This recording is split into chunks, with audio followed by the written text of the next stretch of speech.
Sentry mode activated. Target acquired. Hey there, hunters. Welcome back to the Gunners Guild, myself included.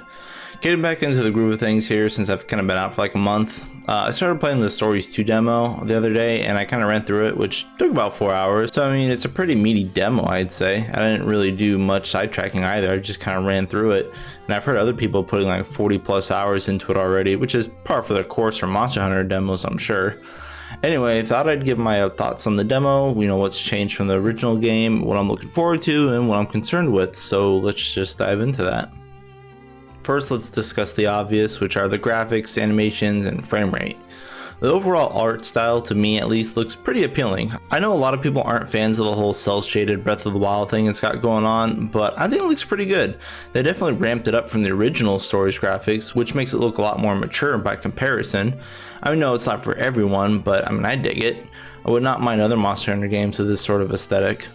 Now, the lighting and detail in the textures is pretty bare bones and minimal, but it's on the Switch, so I'm not really expecting anything breathtaking at all, but it definitely gets the job done. Maybe PC will have some better options for graphics and textures, or maybe some mods to improve in the future, who knows.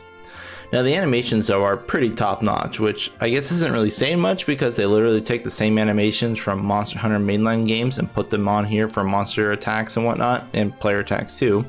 It seems like a diss, but it's actually totally fine. It fits really well into this whole turn-based Pokemon style kind of game because monsters actually go up and hit them and have movements and do sort of like other animations and attacks, which is a far cry from anything Pokemon has done in the past 20 years.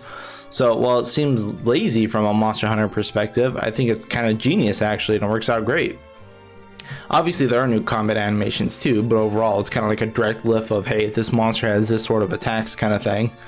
Now the cutscene animations have been pretty damn cool too. I was getting pretty pumped watching a few of the cutscenes we've had, and that's really helped the overall flow of the story for me, and it's pretty much got me hooked already. Now before I get into the story stuff, I do have to talk about the obvious fatal flaw here, which is the frame rate. Not sure if you're going to be able to tell after all the processing, but oh my gosh, the Stories 2 run horribly on the Switch.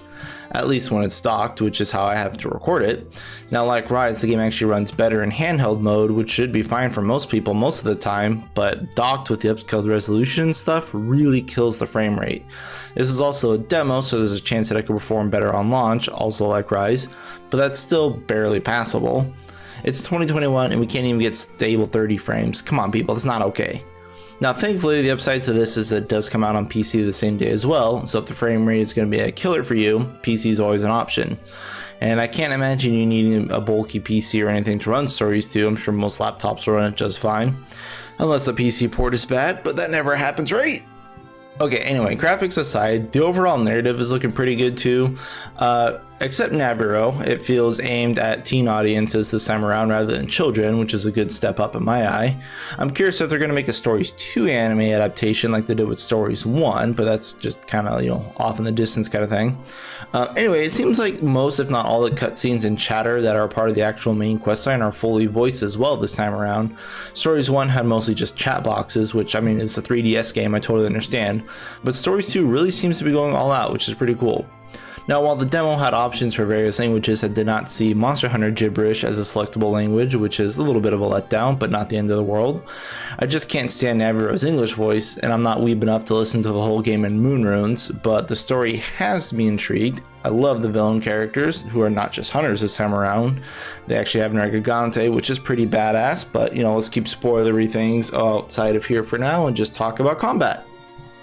So if you played Stories 1, the combat is pretty similar to that. It's got the same rock, paper, scissors style of attack system where you need to guess and know the monster's attack pattern to counter it, which fits the whole Monster Hunter aspect fairly well in my eye.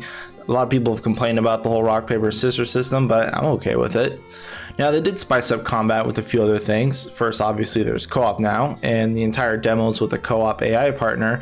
I'm not sure if that's going to be like for the entire game you're going to be with, you know, AI stuff for the part of the story, or if you're going to be able to co-op with, you know, actual human partners as well. There's not very many details about that. I really hope the actual like human co-op part isn't regulated to specific areas or zones while you have to do the AI co-op for story progression. That'd be kind of lame. Now, on top of the whole second rider thing, monsters now have actual hit zones. They have the cut, blunt, and range hit zones in Stories 2, kind of like in the Monster Hunter games. So each monster now has zones that are better than others, though it does feel like Octopath Traveler's style of combat, where you kind of have to use certain attacks to break down certain types of armor. It's kind of like that.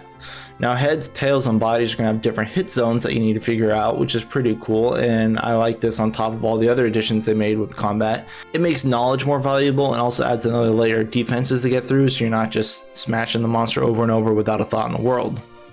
Now, to deal with these new 3 hit zone types, you're also going to be allowed to freely swap between weapons in combat, and you can have up to 3 weapons ready to go whenever you'd like.